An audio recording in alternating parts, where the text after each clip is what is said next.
Well, hello from a sweltering Johannesburg in South Africa.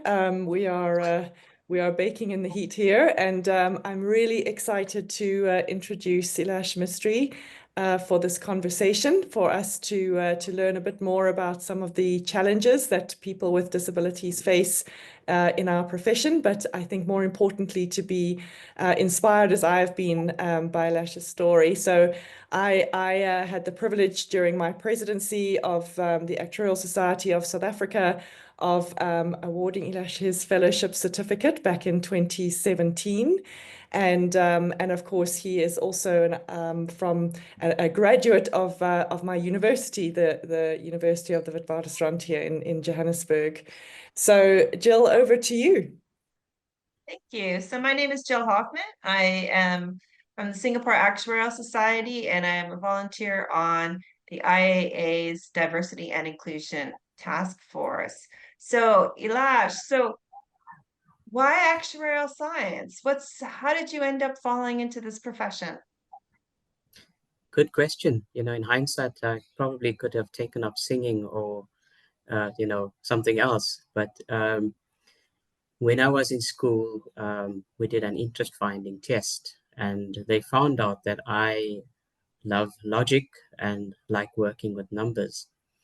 So they went out and looked for a suitable career, and the career counselor suggested that I do some research on actuarial science. Now, stereotypically, the careers that blind people get into is either singing or switchboard operation. Switchboards no longer exist, but switchboards used to be the kind of device you operate when a call comes through and you direct the call to anywhere in the institution. So I was definitely not going to take up any of those purely because I can't sing, and a switchboard operating would have been quite monotonous. So decided to go and research actuarial science, and at the time there was very limited literature available in Braille. So I went to our little school library and used the Braille encyclopedia there, and they had all of like 2 paragraphs about actuarial science, and that was enough to get me interested. So the very next year we then approached Wits University and said, look, I'm a blind person. I need to be studying actuarial science, or I want to. I want to try it at least. And I'm going to need your support. And the professor I spoke to at the time said to me outright that there's no way you should even try this career. It's very difficult for sighted people, and I can only imagine what's going to happen to you if you try. So yeah, that was quite disappointing, but I went away and thought about it. And the very next day I went to the professor and said, look, I actually want to try it. I know I respect the fact that you say it's difficult, but I want to understand what difficult is. Because I knew that what he was saying was coming from the perspective of a sighted person, and a sighted person that has never interacted with a blind person before. So that's how I actually decided to start actuarial science, and I'm thoroughly enjoying it now. It was a difficult road getting here, but thoroughly enjoying it. Well, thank you. And you're right, it's a difficult road for everyone. But how did you do the test?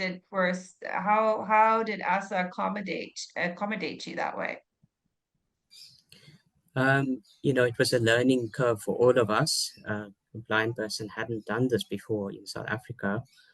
There was no material available in Braille for actuarial science. So I ended up having to use a laptop with a special device called a Braille display. The Braille display and the screen reading software that drives that device only shows you text on the screen. And even the text it shows you is limited in the sense that you can only see text in the straight line and at the same level. So something like x squared, where the little 2 is at the top, cannot be displayed on the Braille display. So it had to be straightforward text, and we had to develop notation so that I could write in this plain text format and communicate with my lecturers. So where ESSA came in was the material, fortunately, with time, material became more accessible electronically. And they were willing to accommodate me by sending me the electronic files versus the print format of the notes. Those files needed to be converted because everything was done in a graphical format, even though it was electronic. So we had to convert it to plain text, but that was easier than scanning a printed page and then trying to fix it up. Initially, everything was handwritten. At Wits, most of my lecturers' notes were handwritten. And I was lucky enough to have a retired maths teacher that was willing to transcribe whatever was handwritten into this plain text format in the notation that we used, so that I could then read it on my computer. Yeah, the other form of accommodation was obviously allowing me some extra time for the exams, which then helped because naturally I would read a bit slower. My reading is limited to the use of my 2 index fingers, so I don't have sight of the entire page at one go. So if you recall some of the mathematical equations, especially the triple integrals, if everything's written in a straight line, by the time you get to the end of the equation, you forgot to the limits of the first integral.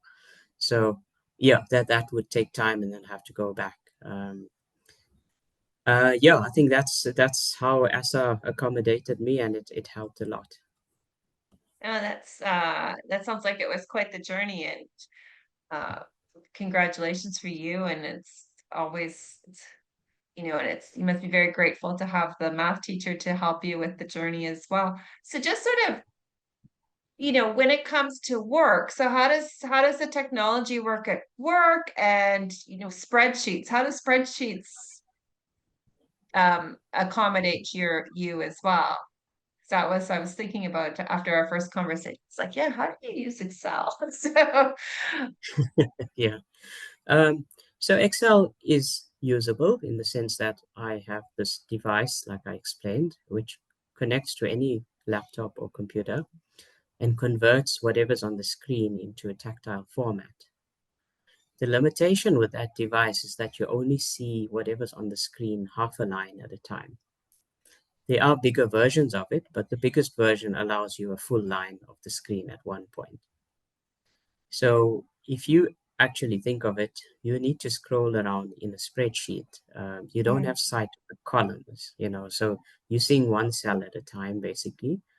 And then you need to move up and down with your arrow keys or scroll to the next column, So again, it's this idea of tunnel vision, where you're basically seeing one cell at a time. You don't have a view of the entire spreadsheet or the layout of that spreadsheet. So whenever I get a spreadsheet, the first step is to then orientate myself to that spreadsheet to say, look, it seems like we've got 25 columns. These 2 columns are merged, because then merged cells would definitely pose a challenge. Or, the spreadsheet is in blocks. There's a few columns to the left with some space in between, and so forth, so I need to orientate. And naturally, then I would sort of identify key markers in the spreadsheet to know how to get around. At work, most things are available electronically these days. All documents are electronic. I'm able to read emails, spreadsheets, Word documents. The limitations are with anything graphical. So when it comes to PowerPoint presentations, that's a bit of a challenge because of the way the screen reading software works. So often in a PowerPoint slide, you would have several graphics that are not accessible. The second part to that is when someone is doing a presentation, they often do the presentation in a way that is conducive to a sighted person. So they would speak to the slides with the understanding that everyone can see what's on the screen. So often, for instance, if they're talking about a complicated formula or a diagram, they just talk to certain elements of what's on the screen without first describing what is that, and then I'd be lost. So because I can't see what's on the screen, I'd be lost in terms of what they're talking about. Fortunately, at my current employer, people are very sensitized and would describe, and when I talk of people, I mean up to the very senior level, would describe very unashamedly, would say, I'm describing this for Elash. And it's always very heartwarming when they do that.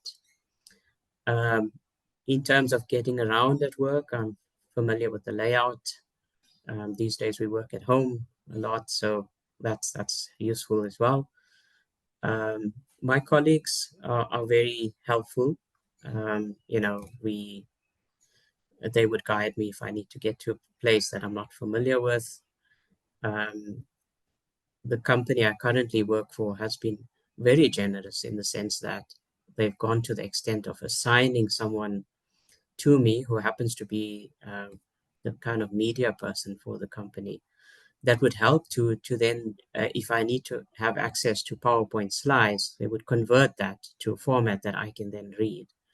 Or if I need to compile a slide pack, they would help me to do that. So it's the first time I'm experiencing that. But in general, in the past, it's always a challenge, trying to explain to people that this is what I need. It's not that complicated. Can you please accommodate me? Sometimes people don't want to make the extra effort to accommodate you. And sometimes it's just a little bit of extra effort. For instance, you get software or websites that are not accessible.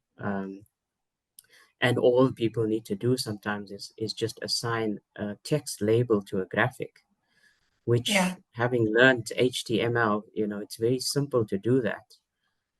But people don't want to make the time to do it. In terms of blindness, the work environment up to this point has been challenging because every time you get to an employer, you need to prove that you're capable of doing the job as a blind person, which is understandable. It's understandable because when people think of blindness, they think of what it's like if you close your eyes now as a sighted person, what would you be able to do? And blindness is very different, actually. For someone that was born blind like myself, you're very used to it. There's ways around, you've worked out ways around difficulties. There's technology that can help and so forth. So I think it's just about being given that opportunity first to say, let me get a chance. And, if I don't succeed, then you can get rid of me. But it's about convincing people to get that chance first. So even within the company, each time there's a new manager, you've got to rebuild that rapport and trust, which is something that was frustrating at some point. But now that I understand it from the other side, I'm more willing to do it.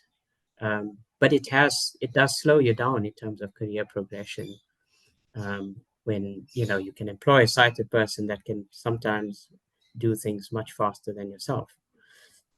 So I think I've probably given you more than you've asked for in terms of that question, but yeah. Oh, no, that was great. And it's you talk about some of the challenges, but these are challenges we all face. When you get a new boss, you've got to prove yourself all over again. This is something that everyone has to do. So yes, you have extra hurdle to cross to prove, because perhaps they might come in with some misconceptions, but it just shows that there's a lot of commonality. And you've spoken a lot about how technology has helped you. And when we spoke earlier, you had shown me your keyboard. I don't know if you're able to hold that up to the camera. So it's Yeah. an interesting device. Yeah. But So yeah. how do you think the technology progressing in AI, and the IAA is doing a lot of work on the AI enhanced actuary? How do you think AI is going to impact both actuaries as a career, but then also yourself as a person? How do you think AI will help people? That's what we call Braille. So we use the sense of touch to feel that and then pick up what's on the screen. The buttons, on the Okay. other hand, I use purely to navigate around the screen, because you remember I told you we only see half a line of the screen at a time. So then we use those buttons to navigate. Yeah, so that device is driven then by a piece of software, which just is loaded onto your computer and then runs that software. There is the option of speech, where the same software then would read out in a very mechanical voice what's on the screen. I prefer not to use speech. Um, You mean the other actuarial texts are boring, and when they're done text to speech as well, like for a blind person? Yes, no, it can be quite Universal. monotonous reading out a spreadsheet, on that robotic voice. Um, Other technologies, all smartphones these days are enabled with accessibility features. One of which is reading out what's on the screen. So, there's a voice that reads out, which has helped me a lot. I use that to get around, so I can use Uber because of that. I can do online shopping, and even trading online. So technology has certainly come a long way. Um, and of course, you would have heard about the self-driving cars, which we're waiting for, and I'm sure once it's fully out and tested and all of that, it'll probably be hellishly expensive, but then with time would become more affordable to people. Um, in terms of AI, I think there's a lot of potential for AI. Um, for instance, I think AI can be used meaningfully to make things more accessible. So a simple thing like simplifying the layout of a website, AI can be used very effectively for that.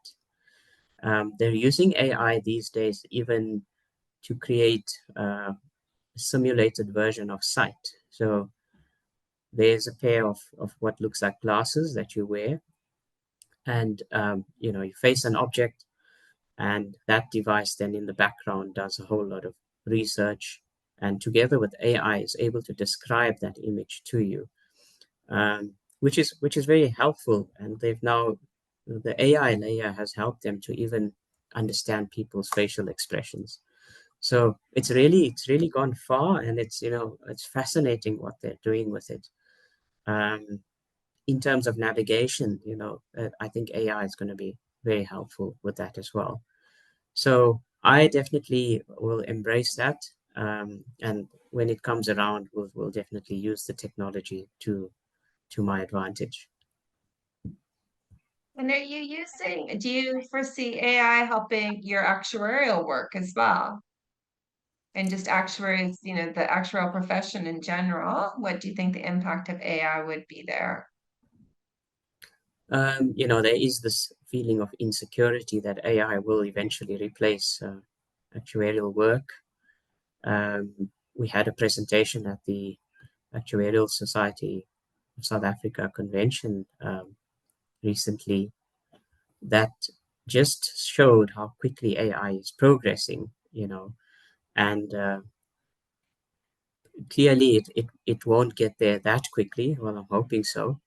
But in terms of performing tasks that are ordinarily difficult for me, for instance, coming up with a graphical representation of something that, say, for instance, a chart for data that we're working with, AI would help with that, you know.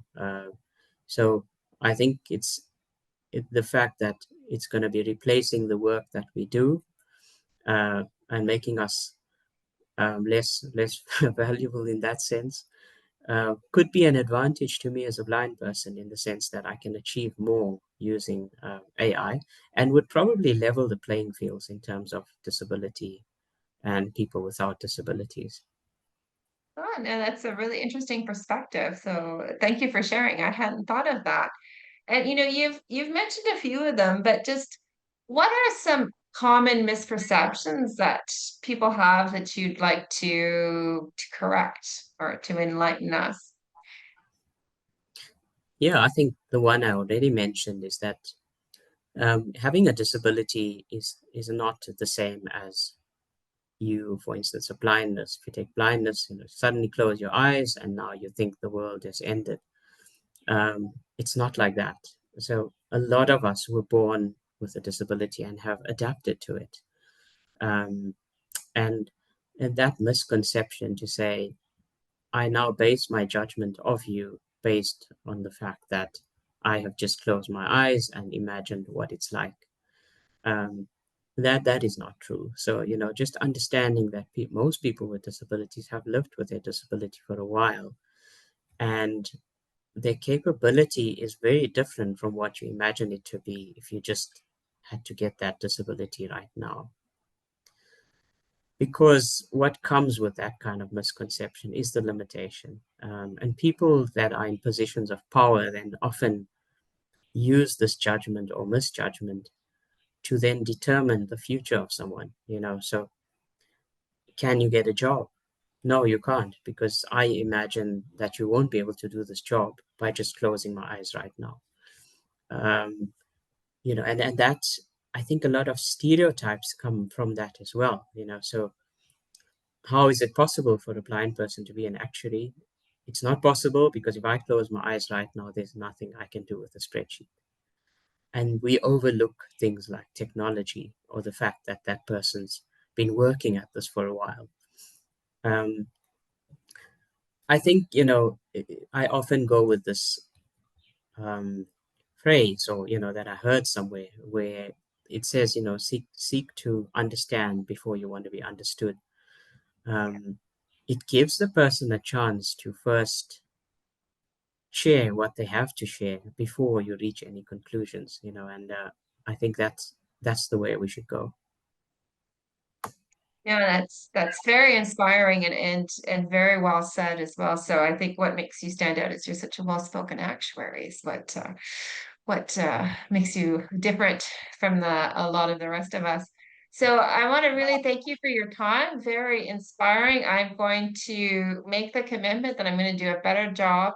Do a better job. I am going to put on the alt text on all images that I post on Instagram, and whenever Great. Microsoft is yelling at me to do that, I will say, Jill, do it for Elash, and for anyone else who you might not even be aware needs to use the alt text as well. So I will make that commitment coming out of this for forever. Not even just, it's not even a resolution. It's now a commitment. Thank you so much for Thanks your so time. much. It's been a pleasure. This is our second conversation for those of us watching. The first one wasn't taped, but I really have enjoyed getting to know you, and wishing you all the best for the upcoming holiday season and for 2025. And thank you so much, Roseanne, for joining us as well. Thank you. Thanks, Elash. You've really done us proud as the South African profession. So thank you so, so much. Thanks, Roseanne. And thanks to everyone for your time and the opportunity. I think every opportunity we have to transform people or to get the word out there is most appreciated. So yeah, thanks to the committee as well for thinking of me.